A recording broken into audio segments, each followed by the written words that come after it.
एक चूहा था जो अपनी टोपी पहनकर नाच रहा था। तभी एक कौवा आया और उसकी टोपी को लेकर के वो नीम के ऊपर जा बैठा। चूहे ने कहा, कागा मेरी टोपी दे। कौवे ने मना कर दिया। तब चूहा नीम से कहता है कि नीम नीम काग उड़ा। तो नीम कहता है, मैं क्यों उड़ाऊं। तो वहां से निराश होकर के वो खाते के पास जाता है और खाते से कहता है, खाते खाते कागा मेरी टोपी ले ली, बैठा नीम की डाली पर, नीम काग उड़ावे नहीं। तो खाती ने बोला, तो मैं क्या करूं। तो वो कहता है कि तू मेरे साथ चल और उस नीम को काट। तो खाती ने मना कर दिया कि मैं क्यों काटूं।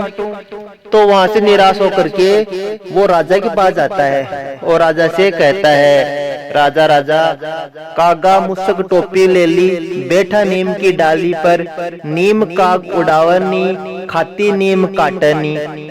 तो राजा ने कहा, तो मैं क्या करूं कि आप खाती को दंड दो।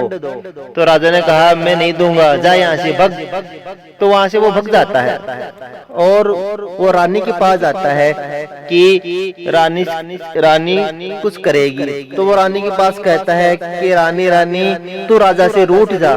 तो कि मैं क्यों रूठूं, कि एक बात है। कि क्या बात है, कि कागा मुझसे टोपी ले ली, बैठा नीम की डाली पर, नीम काग उड़ावनी, नीम काटन नहीं, राजा खाती दंड नहीं।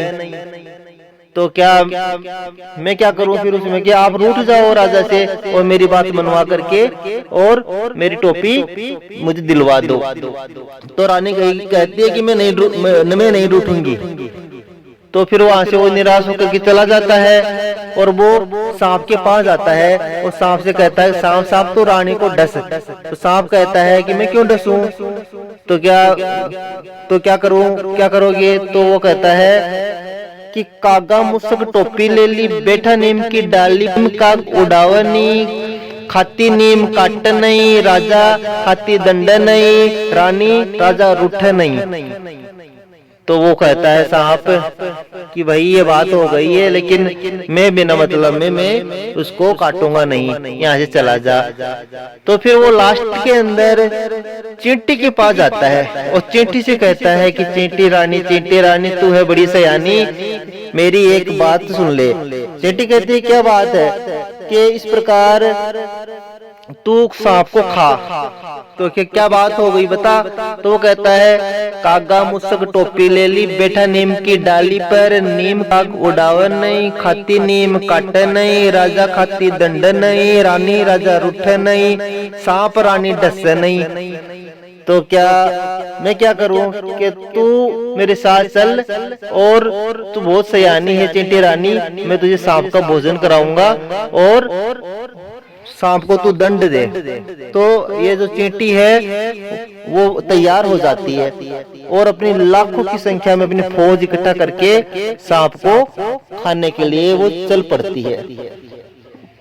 फौज आते हुए देख करके सांप डर जाता है और कहता है, चींटी रानी मुझे मत खाओ। तो वो चींटी कहती है कि तू रानी को डस। तो सांप घबरा जाता है और कहता है कि भाई मैं बचने के लिए ये तो मुझे करना ही पड़ेगा, मैं भी डसता हूँ। और वो रानी को डसने जाता है। रानी को तो पता लगता है कि सांप मुझे डसने आ रहा है, तो वो सोचती है कि मैं राजा से रूठ जाती हूँ। तो वो राजा से रूठ जाती है।